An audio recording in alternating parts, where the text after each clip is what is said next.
Esse aqui é um vídeo que é sobre controles tonais, sobre recursos tonais. Eu estou aproveitando aqui um setup que eu estou usando para fazer umas gravações de demonstração de áudio. Também estou aproveitando aqui um setup que eu estou fazendo vídeo sobre o fato de a gente poder usar um CD-ROM de computador como um CD player. Então às vezes a gente não tem um CD player, mas dá para usar aí um CD-ROM de computador.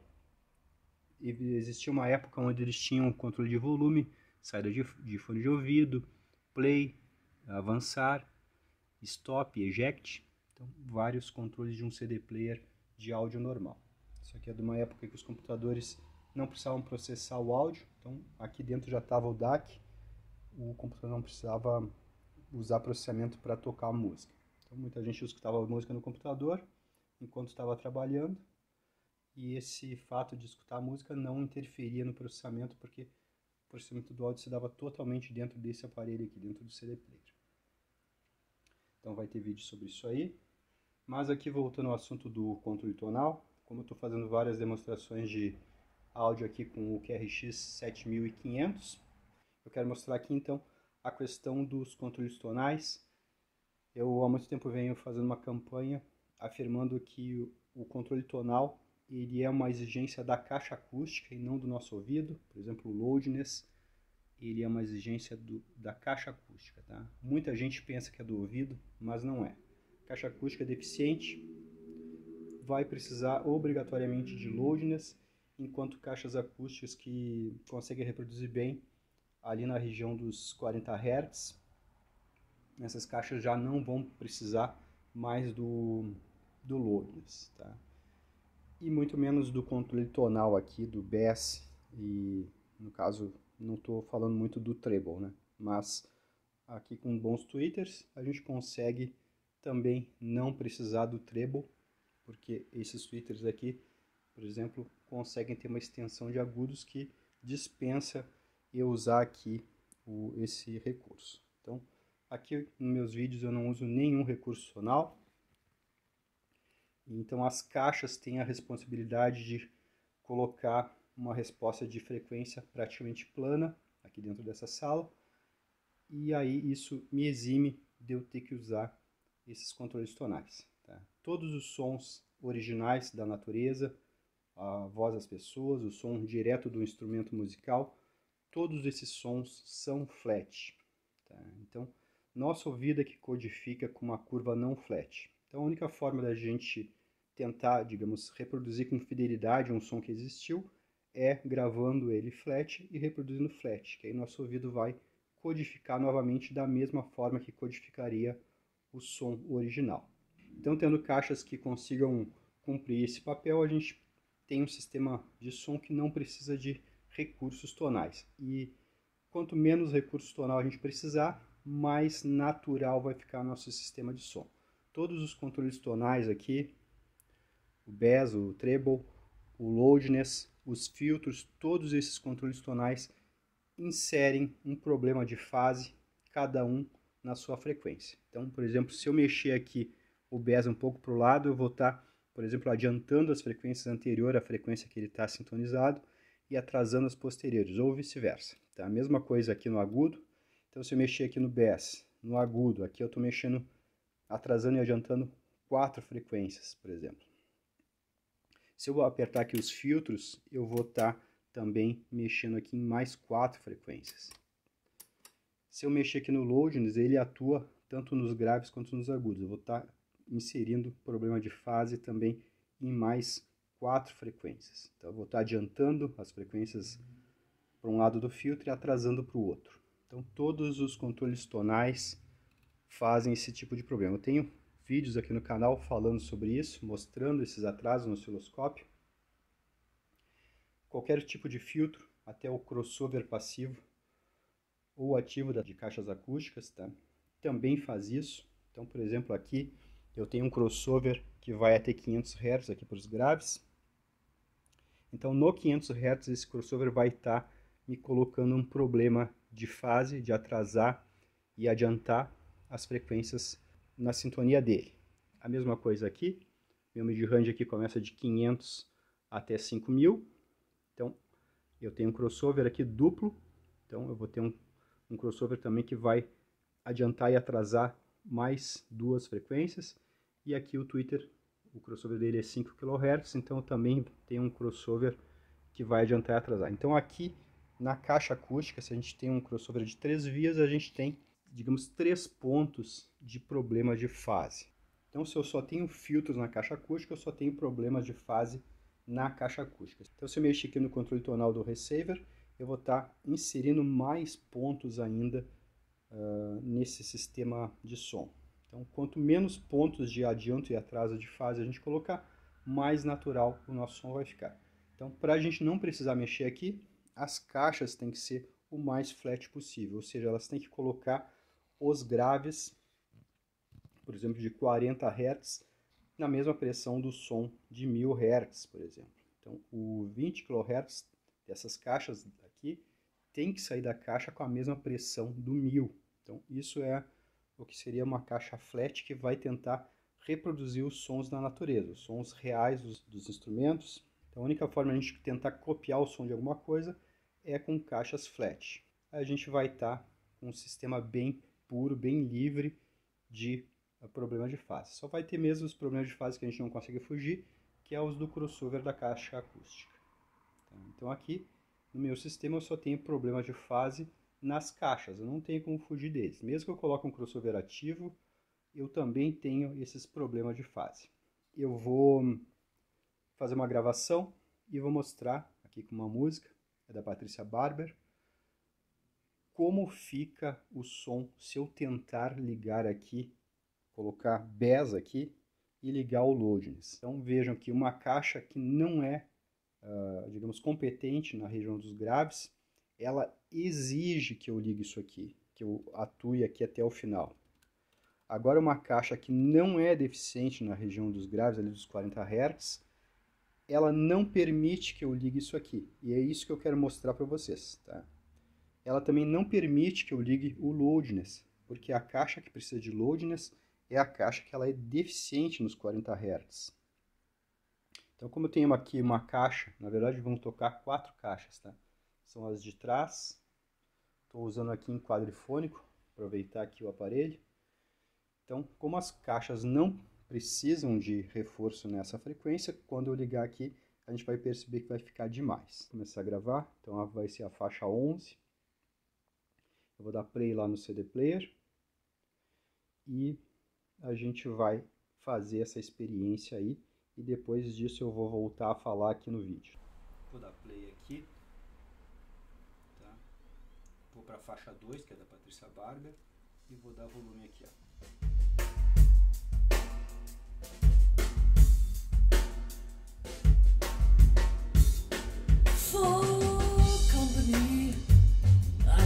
Of MTV, stylish imagery and device connived and contrived to take me far away from me. I like a cell phone conversation, short enough to slip in the cracks of the call waiting generation. I like a foreign film or two, that's what everyone else likes to do. For company, for company. In the 21st century, I go to the club, talk through the show. I'm so hip, there's nothing about jazz that I don't know. I read the critics' evaluation, short enough to mirror the copy of expensive public relations. I like a loud and noisy tune, that's what everyone else thinks is cool. For company.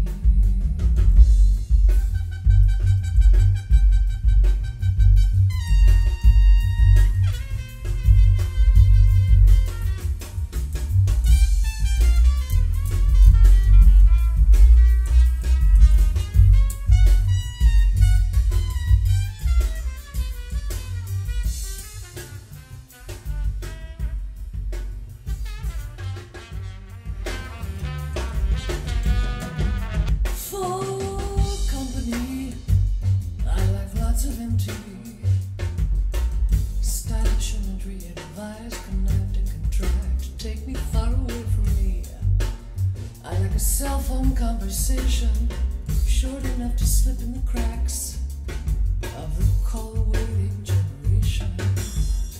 I like a foreign film or two, that's what everyone else likes to do. Então, vou parar aqui a gravação, depois eu emendo no vídeo, troco o áudio. Vejam que quando eu tentei ligar aqui o loudness, já ficou demais. Quando eu desliguei o loudness e voltei aqui nos controles tonais e coloquei o bass do canal dianteiro e do canal traseiro no máximo, também ficou demais. Quando eu liguei juntamente aqui o loudness, ficou insuportável, porque a caixa não tem deficiência, tá? Não é o nosso ouvido que precisa da correção do loudness. Então essa tecla loudness aqui é uma tecla que ela não faz exatamente o que deveria fazer, de certa forma é um recurso enganatório. Ela serve mesmo para mascarar caixas acústicas deficientes, tá? Controle de graves e agudos, se a gente for ver em aparelhos de altíssimo nível, nem tem controle de grave e agudo, muito menos loudness, porque está subentendido que a pessoa que vai comprar um equipamento de altíssimo nível vai comprar também caixas acústicas à altura do seu equipamento. Então vai ser um amplificador sem controle tonal, sem loudness, porque realmente caixas realmente boas não precisam. A gente vai ter graves demais se a gente tentar colocar via controle tonal, tá? A gente vai ter um reforço muito absurdo tentando ligar o loudness. Então quando a gente liga o loudness em uma caixa acústica e fica bom o som, ficou melhor do que antes, é porque a caixa acústica precisa desse recurso, não é o nosso ouvido. Então na verdade o que acontece é que uma caixa acústica deficiente, ela acaba sendo, por exemplo, muito mais deficiente do que o nosso ouvido é quando a gente está escutando um som baixo. A gente não consegue escutar uma caixa deficiente baixo sem o loudness ligado. Se a caixa acústica conseguisse colocar o 40 Hz na mesma pressão do 1000 Hz ou do 100 Hz, a gente consegue escutar essa caixa acústica com som baixinho, tá? Porque a gente não consegue escutar caixas muito deficientes com som baixinho. Elas vão exigir que a gente ligue o loudness, tá? Então, a mesma coisa que o tonal, é um tipo de recurso que a gente acaba tendo que usar, mas é para caixas deficientes. Eu usava sempre no máximo isso aqui, enquanto eu tinha minhas caixas com equipamento de PA, com alto-falante de 15 de PA. Então, por exemplo, os Super Tweeters da Selenium, o ST300, ST320, eles não conseguem fazer agudos de altíssima frequência. Então, por isso que a gente vem aqui e sempre tem que colocar no máximo, porque não vem aquele som fininho se a gente não forçar aqui. Ao contrário de um tweeter, digamos, mais delicado, que consegue colocar esse som agudo sem precisar a gente forçar aqui. Tá? Tudo isso está nos meus vídeos aí, nas playlists que eu já fiz aqui no passado do canal. Se as caixas já são flat, elas estão esperando o sinal flat que vem aqui do amplificador, do receiver, tá? Então se eu colocar um sinal diferente de flat nessas caixas, eu estou desequalizando. Então se essas minhas caixas aqui já têm uma resposta praticamente flat de 40 a 20 mil Hz, se eu tentar forçar aqui um sinal elétrico diferente de flat, eu vou estar estragando o som, eu vou estar desequalizando, tá? Então, equalizar quer dizer igualar. Então, o que acontece? Uma caixa que precisa de equalizador, ela precisa ser igualada, porque ela, por exemplo, ela toca o 1000 Hz com 100 decibéis e toca o 40 Hz com 80 decibéis. Então, ela precisa de uma igualação. Precisa de 20 decibéis de reforço no 40 Hz para ela tocar o 40 Hz da mesma amplitude, na mesma pressão do 1000, por exemplo. Então é por isso que existe o equalizador, ele é o igualador, ele faz a caixa ficar igual para todas as frequências. Então muita gente se engana com seus alto-falantes de 15, colocando lá o bass no máximo, o loudness ligado, o equalizador com o canto esquerdo todo no máximo. A pessoa se engana achando que gosta de graves, tá? Na verdade, ela está usando tudo aquilo de reforço tonal para tentar corrigir a deficiência da sua caixa acústica. Porque quando a caixa tem a resposta de graves igual à de médios, a gente tenta colocar aqui mais intensidade de graves e a caixa responde isso, digamos que de maneira brutal. Então não tem como escutar. Então uma caixa boa, ela não tem como ser escutada diferente do zero aqui. A caixa boa, ela precisa que o amplificador esteja com a mesma amplificação para os graves e para os agudos. Tá? Então, o que faz um amplificador? Ele multiplica tudo que entra por um número. Então, por exemplo, se esse aparelho aqui, nesse momento aqui, que está com volume nesse nível aqui, está multiplicando tudo por 10 vezes, então, ou seja, o sinal que está vindo por aqui está sendo multiplicado por 10 vezes. Tá? Toda a faixa, de 20 a 20 kHz. Quando eu coloco aqui, por exemplo, 14 vezes. Então eu estou amplificando mais vezes os graves. Então o resto tudo vai ser amplificado com 10 vezes, mas os graves vão ser amplificados com 16 vezes. Tá? Então é isso que esses controles aqui fazem, é mudar a taxa de amplificação. Então se eu mexo aqui nos agudos, ó, eu estou dizendo para o amplificador amplificar com mais intensidade as frequências, por exemplo, acima de 10 kHz. Então, por exemplo, o 1000 Hz vai ser amplificado com 10 vezes, mas o 10 kHz vai ser amplificado com, por exemplo, 16 vezes. Então é isso que o controle tonal faz, muda a taxa de amplificação das frequências. Então assim é o jeito que a gente consegue tornar caixas que não teriam condições de ser usadas em caixas usáveis. Então, o controle tonal, digamos que salva a caixa acústica. A gente, como país, não tem condições de ter caixas boas. Fazer uma caixa no Brasil é muito complicado. A gente não tem acesso a bons drivers. A importação de uma caixa pronta é caríssimo. Tá? Então é uma realidade que a gente não vai ter muito como fugir. A gente vai ter que continuar usando os controles tonais, porque as caixas que a gente conheceu, tá? Geralmente caixas provenientes de som de PA, caixas vintage, então essas caixas elas exigem controle tonal porque elas não conseguem colocar os graves na mesma pressão dos médios. Tá? Então, infelizmente, essa aqui é uma campanha só de conscientização, só para as pessoas entenderem por que elas usam o knob do bass no máximo, o knob do treble no máximo, o load ligado. É só por isso, é porque a caixa exige isso, porque caixas flat, ou seja, o que é flat? Não é o som magrinho, tá? Flat não é sinônimo de som magrinho. Flat é sinônimo de som com todos os graves e com todos os agudos. Esse é o sinônimo de flat. Tá?